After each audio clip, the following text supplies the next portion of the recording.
Kevin Spacey has played the lead character in the Netflix drama House of Cards since it debuted in 2013.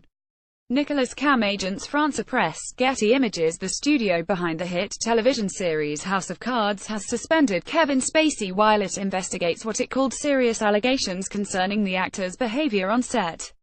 The announcement by the studio, Media Rights Capital, came late Friday night and did not detail the nature of the allegations.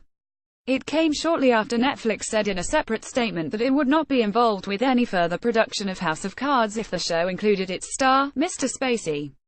In its statement, Media Rights Capital said Mr. Spacey's suspension was effective immediately and added that it would continue to evaluate a creative path forward for House of Cards during what it called a hiatus. Production of the show's sixth season had already been suspended earlier this week.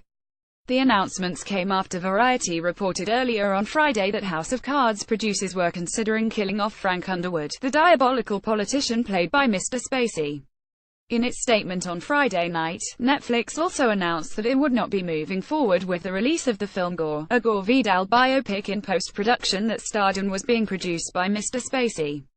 Several House of Cards executives did not respond Friday night to email and phone messages seeking comment. An attempt to reach Mr. Spacey by email was not immediately successful.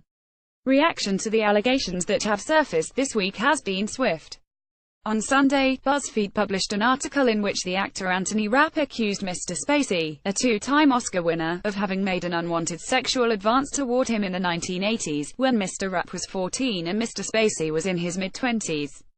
Mr. Spacey released a statement shortly after the article was published, saying that he did not recall the episode but apologizing for what he said would have been deeply inappropriate drunken behavior. The next day, Netflix announced that the sixth season of House of Cards would be its last. The day after that, Netflix and Media Rights Capital said production was being halted. On Wednesday, Mr. Spacey's publicist provided a statement to the New York Times that said he was taking the time necessary to seek evaluation and treatment. Then Thursday, the Los Angeles Times reported that Creative Artists Agency and Polaris PR had parted ways with Mr. Spacey. Attempts to reach the agency and public relations firm were not successful late Friday. Sopan Deb and Patrick Healy contributed reporting.